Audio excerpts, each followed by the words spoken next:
Hello friends, welcome back our channel. आप सभी का आपके अपने चैनल पर स्वागत है। और आज हम बात करने वाले एचपीएससी पीजीटी स्क्रीनिंग का जो आपका पेपर है वो कब होगा, उसका एग्ज़ाम पैटर्न क्या रह सकता है, सिलेबस क्या है।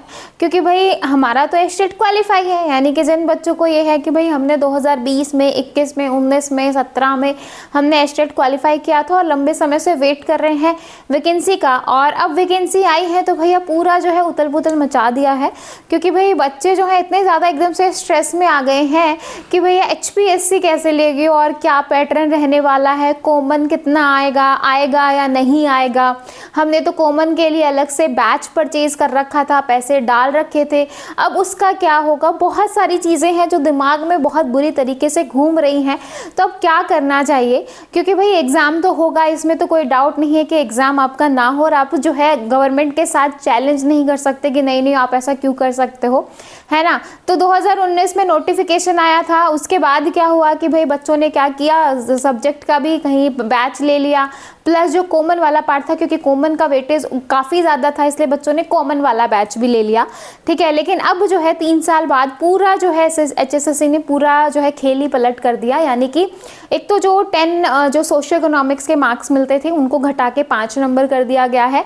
प्लस पीजीटी का जो अपडेट आया है कि भाई पीजीटी का जो पीजीटी स्क्रीनिंग है आपका, उसको कौन कंडक्ट करवा रहा है, एचपीएससी। पहले एचएसएससी पीजीटी स्क्रीनिंग अपन देखते थे कि एचएसएससी स्क्रीनिंग कब होगा, लेकिन अब एचपीएससी स्क्रीनिंग की बात करेंगे, ठीक है।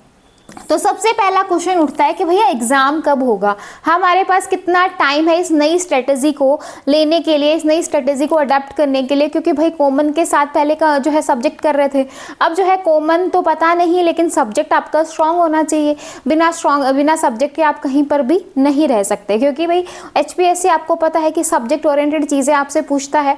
अब उसका लेवल क्या होगा और क्या क्या चीज़ें आ सकती हैं वो अपन देख लेते हैं।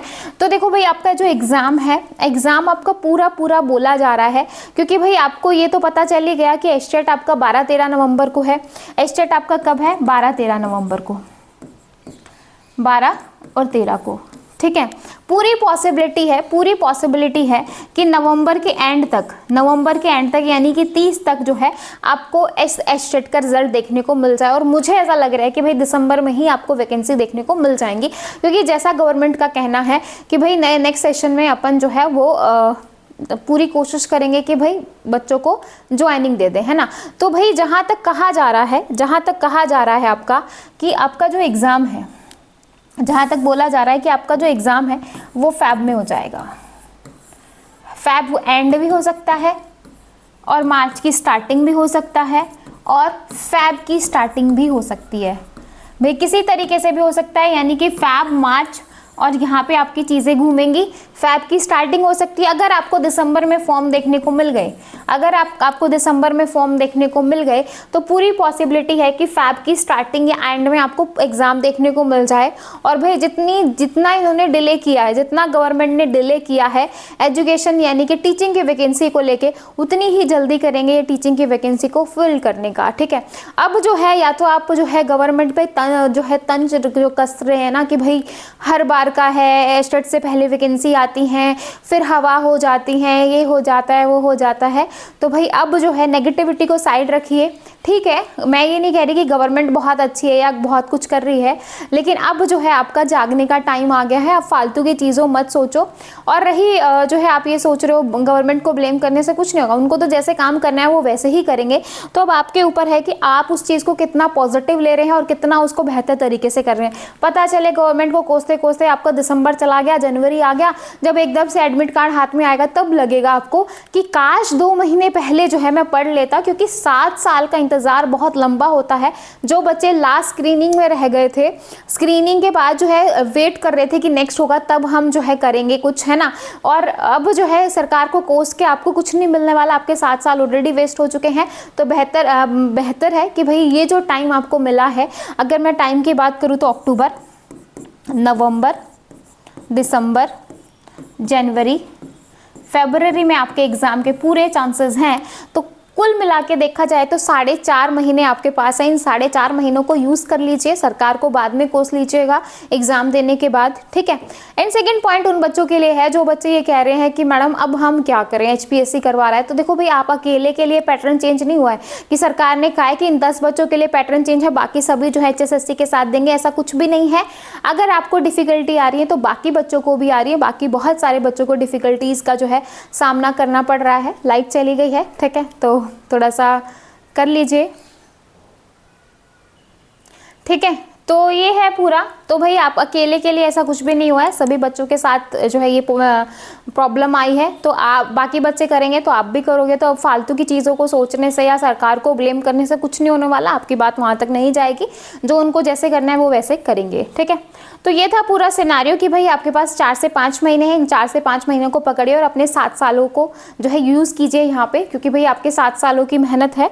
अगर आप यहाँ पे जितना एफर्ट्स डालेंगे उतना आपको मिलेगा, क्योंकि भाई अगले साल आप एक सरकारी जो है कर्मचारी बन जाओगे, एक सरकारी जो है सैलरी उठा पाओगे, अगर आप सीरियस हो, डेडिकेटेड हो अपने गोल को लेके, ठीक है। अब मैं यहाँ पे कंप्यूटर साइंस के बैच की बात करूँ तो कंप्यूटर साइंस का बैच ऑलरेडी आपका स्टार्ट है। जो भी बच्चा इंटरेस्टेड है वो NS क्लासेस ऐप को प्ले स्टोर से डाउनलोड कीजिए और वहाँ पे जाके कोर्स को एनरोल कीजिए। बहुत कम टाइम है ताकि आप अपने सब्जेक्ट को अच्छा कर सको, ठीक है। अब हम बात कर लेते हैं एग्जाम पैटर्न की।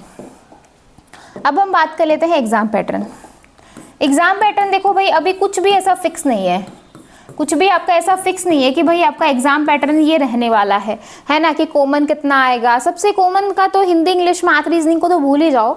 कॉमन में जहाँ तक है हरियाणा जी के ऐड हो सकती है, बाकी आपका कुछ भी नहीं है। हरियाणा जी की आपकी ऐड हो सकती है, बाकी जो है पॉसिबिलिटी नहीं है कि आपका बाकी कुछ भी आए। हरियाणा जी के का भी जो है सस्पेंस आप बोल सकते हो कि है, ठीक है। बाकी आपका सब्जेक्ट बहुत अच्छे तरीके से पूछा जाएगा, बहुत बेहतरीन तरीके से पूछा जाएगा। तो जिन बच्चों का था कि भाई सब्जेक्ट ठीक ठाक है और कॉमन में हम निकाल देंगे, तो भाई अब जो है ये वाली गलतफहमी से दूर रहें, अपने सब्जेक्ट पे आज से ही फोकस करना शुरू कर दें, ताकि जो है आने वाले 4-5 महीने के बाद आप जो है एक अच्छी सैलरी उठा पाओ, एक अच्छा जो है जो आपका ड्रीम जॉब आप बोल सकते हो वो आपका हो, ठीक है। तो ये था आपका एग्जाम पैटर्न। उसके बाद मैं आपको बता देती हूँ कि भाई अभी आपको जो सिलेबस है, जो भी बच्चे हैं, जिस भी पीजीटी के जितने भी बच्चे हैं, उनको सिलेबस कहाँ से करना है, अभी कौन सा सिलेबस आपको फॉलो करना है, ठीक है। हाँ जी, तो आपको ये दिखाई दे रही है, ये आपकी एचपीएससी की ऑफिशियल वेबसाइट है, ये आपकी एचपीएससी की ऑफिशियल वेबसाइट है, ठीक है। तो आपको एचपीएससी की ऑफिशियल वेबसाइट पे जाना है। उसके बाद आपको करना क्या है, उसके बाद आपको सिलेबस पे जाना है। किस पे जाओगे, सिलेबस पे जाओगे, तो भाई यहाँ पे सिलेबस पे टिक कर दो एक बार। सिलेबस पे चले जाओ। सिलेबस पे आने के बाद आपको जाना है click here to view previous year question. Previous year question पे जाना है। प्रीवियस ईयर क्वेश्चन पे आपको यहाँ पे इस तरीके से ये चीजें दिखाई देंगी,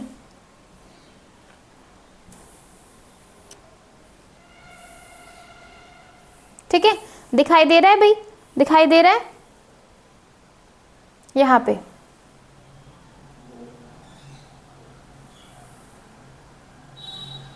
देखो, एक तो यहाँ पे ये दिखाई दे रहा होगा असिस्टेंट प्रोफेसर कॉलेज, यहाँ पे ये है असिस्टेंट प्रोफेसर कॉलेज कैडर, ठीक है। एक तो आपको ये असिस्टेंट प्रोफेसर के ऊपर जाना है। यहाँ पे असिस्टेंट प्रोफेसर पे जाओगे, इस पे क्लिक करोगे तो यहाँ पे आपको सब्जेक्ट दिखाई दे जाएंगे। आपका जो भी सब्जेक्ट है, लाइक कंप्यूटर वाले,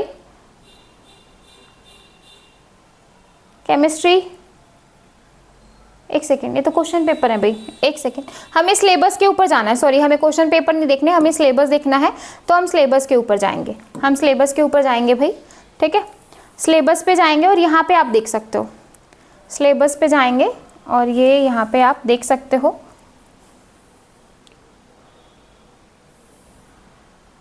देखो detail syllabus for the post of assistant professor, ठीक है। असिस्टेंट प्रोफेसर के ऊपर जाना है आपको।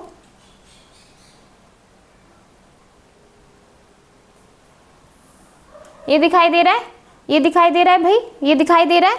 यहाँ पे देखो आपका केमिस्ट्री कॉमर्स दिखाई दे रहा है।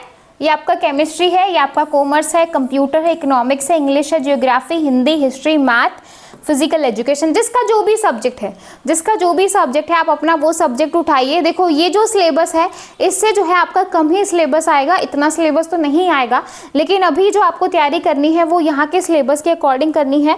जो सब्जेक्ट आपको लग रहे हैं कि भाई आपको आते हैं या आपको जो है यहाँ से करना चाहिए या इनमें से आ सकता है, जैसे मैं यहाँ पे कंप्यूटर की बात करूँ तो कंप्यूटर का आपका ये आएगा, ठीक है। बाकी कंप्यूटर का तो मैं डिटेल वीडियो आपको बाद में बताऊंगी कि क्या क्या आने वाला है क्या नहीं आने वाला है। यहाँ से मैंने आपको बताया कोई आपका कॉलेज कैडर का है, प्लस अगर आप इंजीनियरिंग वाले का देखेंगे तो वो वाला भी आप देख सकते हैं, लेकिन उसके चांसेस कम है। जहाँ तक है जो आपका ये कॉलेज वाला है इसी में जो है ऊपर नीचे चेंजेस होके आपको जो है क्वेश्चन देखने को मिलेंगे एग्जाम के अंदर, ठीक है। तो ये है आपका पूरा कोर्स जो है रहने वाला है। इसके साथ ही अगर मैं बात करूं तो भाई आपकी जो नेगेटिव मार्किंग है वो आपके कॉलेज वाले में नहीं है, और जो टेक्निकल वाले की जो अभी वैकेंसी आई थी उनके अंदर आपके नेगेटिव मार्किंग थी, ठीक है। तो ये जो पूरा क्राइटेरिया है, जहाँ तक पॉसिबिलिटी है नेगेटिव मार्किंग आपकी नहीं रहेगी, बाई चांस अगर फिर भी होती है तो वो जब नोटिफिकेशन आएगा तभी जितने भी डाउट्स हैं वो अच्छे से क्लियर हो पाएंगे। लेकिन अभी मेरा यहाँ पे आपको समझाने का मतलब ये है कि जो मैंने आपको सिलेबस जिस तरीके से बताया, आपका जो भी सब्जेक्ट है वहाँ पे जाइए और अपने सब्जेक्ट को उठाइए और उनको 1 बाय 1 करके उनको करना शुरू कर दीजिए। ये 4-5 महीने ज़्यादा नहीं होते हैं। आपको यूजीसी नेट के प्रीवियस ईयर क्वेश्चन उठाने पड़ेंगे, बिना उनके आपका काम नहीं चलेगा, आप जो है एग्जिस्ट नहीं कर सकते हो। बाकी टीजीटी बीजीटी के तो आपको करने ही है, आपको जो है यूजीसी नेट के क्वेश्चन भी नहीं छोड़ने हैं, ठीक है। तो ये था पूरा जो है सिनारियो, आई होप आपको अच्छे से समझ में आ गया होगा। बाकी जो कंप्यूटर साइंस वाले बच्चे हैं उनके लिए मैं एक बार कुछ बोल देती हूँ। जो कंप्यूटर साइंस वाले बच्चे हैं वो चाहते हैं कि मैम कंप्यूटर साइंस के सिलेबस के ऊपर पूरी वीडियो आए, कि भाई कंप्यूटर साइंस की पूरे सिलेबस की वीडियो आनी चाहिए और पूरी स्ट्रेटजी आपको पता होनी चाहिए कि इन 4 से 5 महीनों में आपको करना क्या है, किस तरीके से तैयारी करनी है। तो मुझे एक बार कमेंट सेक्शन में ज़रूर बता दीजिएगा, ताकि नेक्स्ट क्लास में अपन कंप्यूटर साइंस के बारे में डिटेल में डिस्कस कर सकें। वीडियो अच्छी लगी हो, नॉलेजेबल लगी हो तो प्लीज़ लाइक शेयर बाकी बच्चों के साथ शेयर ज़रूर कीजिएगा, ताकि वो अपनी आज से ही प्रिपरेशन शुरू कर सकें। फिर मिलेंगे नेक्स्ट वीडियो में। Bye bye, take care, thank you.